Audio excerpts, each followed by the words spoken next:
સાજિશ. લેખક કનુ ભગદેવ. પ્રકરણ 10. Forensic એક્સપર્ટનો report. Somchand આજ સવારથી જ ટેન્શનમાં હતો. રાત્રે તેને સરખી રીતે ઊંઘ પણ નહોતી આવી. સવારે નિત્યક્રમ મુજબ એ મોર્નિંગ વોક માટે પણ નીકળ્યો નહોતો. કાલે દિલીપે જે રીતે સોમચંદને પકડીને તેને રોક્સી ક્લબના ફોટાઓ બતાવ્યા હતા એ જોઈને મનોમન તે હચમચી ઉઠ્યો હતો. પોતાની જાતને તે પિંજરામાં પૂરાયેલ ઉંદર જેવો અનુભવતો હતો. જો દિલીપ પાસે રોક્સી ક્લબવાળા ફોટાઓ ન હોત તો સોમચંદ ચોક્કસ જ પ્રેસ તથા અન્ય પ્રચાર મીડિયાના માધ્યમથી CID ડિપાર્ટમેન્ટ વિરુદ્ધ બખેડો ઊભો કરત. એમાં પણ શંકાને કોઈ સ્થાન નહોતું. પરંતુ એની ફોટારૂપી ચોટલી દિલીપની પકડમાં હતી અને દિલીપ ગમે ત્યારે આ ચોટલી ખેંચીને તેને નીચું જોવડાવી શકે તેમ હતો. અત્યારે તો સોમચંદ પોતે જ CID ડિપાર્ટમેન્ટે તેને પૂછપરછ માટે અટકમાં લીધો હતો એ વાત છુપાવતો હતો. જો અખબારવાળાઓને કાને આ વાત પહોંચે અને અધૂરામાં પૂરું કરવું હોય તેમ ફોટાની હકીકત પણ બહાર આવે તો એની આબરૂની ધૂળધાણી થઈ જાય એમ હતું. એની હાલત ધોબીના કૂતરા જેવી થઈ જાય તેમ હતી. આ બધા ટેન્શનો વચ્ચે પોતાની ઓફિસે પહોંચ્યો. પોતાની ચેમ્બરમાં પહોંચીને એણે બેલ વગાડી કે તરત જ એક ચપરાસી એની પાસે આવ્યો. યસ સર, એણે આજ્ઞાંકિત ઢબે કહ્યું. જો આજે મારી તબિયત સારી નથી, સોમચંદ બોલ્યો. બહારના સ્ટાફને જણાવી દો કે આજે પેજ વગેરેનું મેટર તેઓ જાતે ફાઇનલ કરી લે અને મને ડિસ્ટર્બ ન કરે. હું થોડો આરામ કરવા માંગુ છું. Okay sir. ચપરાસી આકારમાં માથું હલાવીને વિદાય થઈ ગયો. સોમચંદે ખુરશીની બેગ સાથે પીઠ ટેકવીને આંખો બંધ કરી દીધી. એ ખરેખર આરામ કરવા માંગતો હતો, પરંતુ આજે કદાચ એના નસીબમાં આરામ નહોતો લખ્યો. કોણ જાણે કેમ જ્યારથી એણે પોતાની ચેમ્બરમાં પગ મૂક્યો ત્યારથી તેને કંઈક અજુગતું લાગતું હતું. ચેમ્બર આજે કંઈક બદલાયેલી છે એવી અનુભૂતિ એને થતી હતી. એણે આંખો ઉગાડીને ચેમ્બરમાં આમ તેમ નજર દોડાવી, પરંતુ તાબડતોબ તેને ક્યાંય કશું અજુગતું ન લાગ્યું. બધું પોતાની જગ્યાએ જ છે, એ સ્વગત બબડ્યો. કંઈ બદલાયું નથી. સોમચંદ આ વાતનો વિચાર કરતા કરતા જ અચાનક જ ચમકી ગયો. એની નજર પુસ્તકોના કબાટ સામે સ્થિર થઈ ગઈ. કબાટ પર ગોઠવેલી રંગબેરંગી પ્લાસ્ટિકના ફૂલોવાળી ફૂલદાની આજે પોતાના સ્થાને નહોતી. ફૂલદાની હંમેશા ડાબી બાજુએ પડી રહેતી હતી, પરંતુ અત્યારે તે જમણી તરફ હતી. આનો અર્થ એ થયો કે કોઈકે ફૂલદાની ખસેડી છે, એ ફરીથી બોલ્યો. મારી ગેરહાજરીમાં કોઈ અહીં આવ્યું છે. કોણ? શું ઓફિસના કોઈ કર્મચારીનું કે ચપરાસીનું આ કામ હશે? ના, તેઓ ફૂલદાનીની જગ્યા ન બદલે તો પછી કોણ આવ્યું હશે? બીજું કોઈ તો આવી શકે તેમ નહોતું. સોમચંદની શોધપૂર્ણ નજર ચેમ્બરમાં ચારે તરફ ફરવા લાગી. ઝીણવટથી જોતા તેને ઘણી વસ્તુઓ પોતાના સ્થાનેથી થોડી આડી અવળી લાગી. પુસ્તકો ખસેલા હતા. એક ટેબલ પણ તેને પોતાના સ્થાનેથી સરકેલું લાગ્યું. ખુરશીઓ પણ વ્યવસ્થિત નહોતી. સોમચંદે ઝપાટાબંધ પોતાના ટેબલનું ખાનું ઉગાડીને તપાસ્યું. ખાનામાં પડેલી ચીજવસ્તુઓ પણ વેરવિખેર હતી. ઓહ ગોડ! 100% પોતાની ચેમ્બરમાં બહારનો કોઈક માણસ ઘૂસ્યો હતો. પણ કોણ? સોમચંદ ખુરશી પરથી ઊભો થઈને ચેમ્બરની બીજી જગ્યાઓ તપાસવા લાગ્યો. પછી પુસ્તકોવાળા કબાટનું નીચેનું ખાનું ઉઘાડતા જ જાણે એકાએક ધગધગતો અંગારો પગ પર ચોંટ્યો હોય એમ ઉછળી પડ્યો. ખાનામાંથી એની રિવોલ્વર ગુમ થઈ ગઈ હતી. પોતાની ગેરહાજરીમાં કોઈ અહીં આવ્યું હતું એવી સોમચંદની શંકા હવે ખાતરીમાં પલટાઈ ગઈ હતી. એના જડબા વિચારવશ હાલતમાં ભીંસાયા. શું કેપ્ટન દિલીપ આવ્યો હશે? દિલીપનું નામ મગજમાં આવતા જ એના દેહમાં ખોફભરી ધ્રુજારી ફરી વળી. એ ગભરાયેલી મુદ્રામાં ઊભો હતો ત્યાં જ ટેલિફોનની ઘંટડીએ એને વધુ ચમકાવી મૂક્યો. હલો! એણે ઝપાટાબંધ આગળ વધીને રિસીવર ઊંચકીને કાને મૂકતા કહ્યું. હલો! કદાચ દિલીપનો જ ફોન હશે એવું એણે માન્યું હતું, પરંતુ એની માન્યતા ખોટી હતી. સામે છેડેથી એક સુરીલું અટાસ્ય સાંભળીને એણે જોરથી ઊંડો શ્વાસ લીધો. તું? એ સહેજ રૂક્ષ અવાજે બોલ્યો. હા ગુપ્તા સાહેબ, સામે છેડેથી એક માદક અવાજ એના કાને અથડાયો. હું જુલી બોલું છું. બોલ. ગુપ્તા સાહેબ, રાત્રે તમે રોક્સી ક્લબમાં ન આવ્યા એટલે અહીં બધું સૂનું સૂનું લાગતું હતું. તમારી હાજરી વગર ક્લબની રોનક સાવ ફિક્કી લાગતી હતી. એટલે મને થયું કે ચાલ તમારી સાથે વાત કરીને જ સંતોષ મેળવી લઉં. જો જુલી, આજે મારો મૂડ ઠેકાણે નથી. તું પછી મને નિરાતે ફોન કરજે. એવી તે શું નારાજગી છે ગુપ્તા સાહેબ? પ્લીઝ થોડી વાર વાત તો કરો. મેં કહ્યું તો ખરું કે પછી નિરાતે મને ફોન કરજે. આજે સાંજે તો ક્લબમાં આવશો ને? ના, નહીં આવી શકું. હવે હું ક્યારેય ક્લબમાં ન આવું એ બનવા જોગ છે. સોમચંદની વાત સાંભળીને સામે છેડે રહેલી જુલીને થોડી નવાઈ લાગી. કોઈક ગંભીર મામલો છે એ તે તરત જ સમજી ગઈ. શું વાત છે ગુપ્તા સાહેબ, મને પણ કંઈ કહો. ક્યારેક નિરાતે મળીશું ત્યારે કહીશ. પણ અત્યારે મારું મગજ ઠેકાણે નથી. તું એક કામ કર. હુકમ ફરમાવો. તું સાંજે 7 વાગે સુંદરનગર કોલોનીવાળા બંગલે મળ. ત્યારબાદ સામેથી જુલી કંઈ પૂછે એ પહેલાં જ સોમચંદે રિસીવર મૂકી દીધું. સામે છેડેથી જુલી હેલ્લો હેલ્લો કરતી રહી ગઈ. સોમચંદ ધમ કરતો પાછો પોતાની રિવોલ્વર ચેર પર ફસડાઈ પડ્યો. પોતાની ગેરહાજરીમાં કેપ્ટન દિલીપ અહીં આવ્યો હતો એ વાતની કલ્પના માત્રથી અને ધ્રુજારી છૂટી જતી હતી. એના કપાળ પરથી પરસેવાની ધાર નીતરવા લાગી હતી. એ આખો દિવસ એણે માંડ માંડ વિતાવ્યો. ન તો એ કંઈ કામ કરી શક્યો કે ન તો આરામ કરી શક્યો. સાંજે 7 વાગે ઓફિસથી નીકળીને એ પોતાની કારમાં જુલીને મળવા માટે સુંદરનગર તરફ રવાના થયો. કોઈ પોતાનો પીછો કરતું એ વાતની એણે આજે ખાસ સાવચેતી રાખી હતી, પરંતુ કોઈ જેનો પીછો નહોતું કરતું. સોમચંદે પોતાના કુટુંબીજનોને પણ ખબર ન પડે એ રીતે સુંદરનગર કોલોનીમાં 3 રૂમનો એક આલિશાન બંગલો લઈને રાખ્યો હતો. આ બંગલાનો ઉપયોગ એ અય્યાશી માટે જ કરતો હતો. બંગલાની એક ચાવી એણે જુલીને પણ આપી રાખી હતી. સોમચંદ જ્યારે બંગલામાં પહોંચ્યો ત્યારે અગાઉથી જ જુલી ત્યાં હાજર હતી. યસ સ્વીટહાર્ટ, એણે સ્મિતભર્યા ચહેરે દરવાજો ઉગાડતા કહ્યું. અત્યારે એ તાજા ખીલેલા ગુલાબ જેવી લાગતી હતી. આ ઉપરાંત અત્યારે એણે જે વસ્ત્રો પહેર્યા હતા એમાં તે સ્વર્ગમાંથી ઉતરી આવેલી કોઈ અપ્સરા જેવી લાગતી હતી. એણે આછા ગુલાબી કલરનો સ્લીવલેસ પારદર્શક ગાઉન પહેર્યો હતો. એનો ચહેરો ઉત્સાહથી ચમકતો હતો. સોમચંદ ગમગીન ચહેરે અંદર પ્રવેશ્યો. સૌથી પહેલાં એ બંગલાના બધા રૂમોમાં ચક્કર મારીને ત્યાં બીજું કોઈ નથી એ વાતની ખાતરી કરીને આવ્યો. હવે એ કોઈ જાતનું જોખમ ખેડવા નહોતો માગતો. બંગલાના 3 રૂમો એકદમ સ્વચ્છ હતા. જુલીએ કદાચ વહેલી આવીને સાફસૂફી કરી નાખી હતી. ડ્રોઈંગ રૂમમાં રૂમ ફ્રેશનરની સુગંધ ફેલાયેલી હતી. આ જુઓ ગુપ્તા સાહેબ, જુલી ટેબલ સામે આંગળી ચીંતા બોલી. મેં આપની પસંદના ડ્રિંકની બધી વ્યવસ્થા કરી રાખી છે. સોમચંદે જોયું તો ટેબલ પર બેલ્જિયમ કટના 2 ખૂબસૂરત કાચના ગ્લાસ, સોડા સાયફનની બોટલ, આઈસ ક્યુબની ટ્રે તથા જોની વોકર બ્લેક લેબલની એક સીલપેક બોટલ પડી હતી. બેસો ગુપ્તા સાહેબ, હું તમારી માટે પેક તૈયાર કરું છું. ના, સોમચંદ સોફા પર બેસતા બોલ્યો. પીવાની મને ઈચ્છા નથી. જુલીને ફરીથી એકવાર ચમકવું પડ્યું. આજે તેને એક પછી એક આશ્ચર્યાઘાત થતા હતા.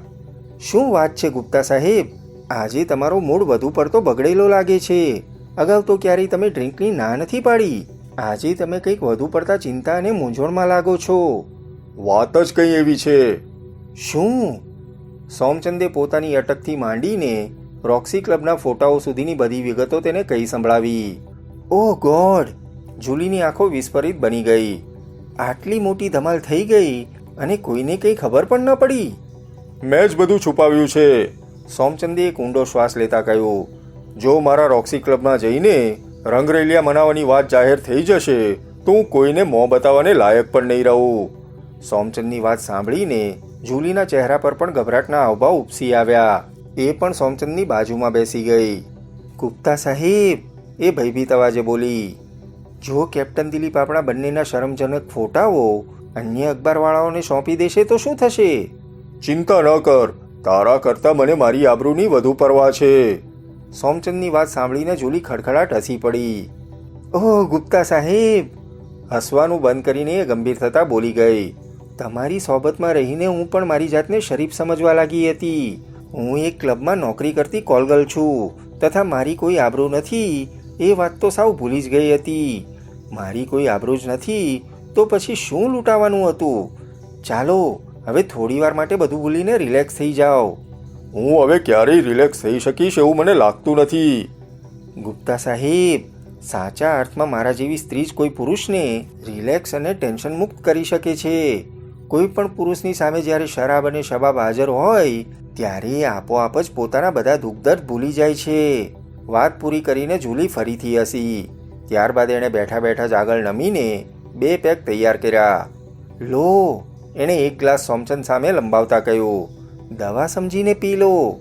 સોમચંદે એના હાથમાંથી ગ્લાસ લઈને એકી શ્વાસે ખાલી કરી નાખ્યો. બીજો બનાવું? બનાવ. સોમચંદ પણ હવે બધું ભૂલીને થોડો આનંદમાં આવી ગયો હતો. જુલીએ બનાવેલો બીજો પેક પણ એને ખાલી કરી નાખ્યો. બંને વચ્ચે પેક ખાલી કરવાનો ક્રમ ચાલુ થયો એટલે બોટલ ખાલી ન થાય ત્યાં સુધી ચાલતો જ રહ્યો. નશાની ખુમારી બંનેના દિલોદિમાગમાં ફરી વળી હતી. ત્યારબાદ સોમચંદ જુલીનો હાથ પકડીને બેડરૂમ તરફ આગળ વધી ગયો. અત્યારે એ બધું જ ભૂલી ગયો હતો. એને કેપ્ટન દિલીપ યાદ નહોતો.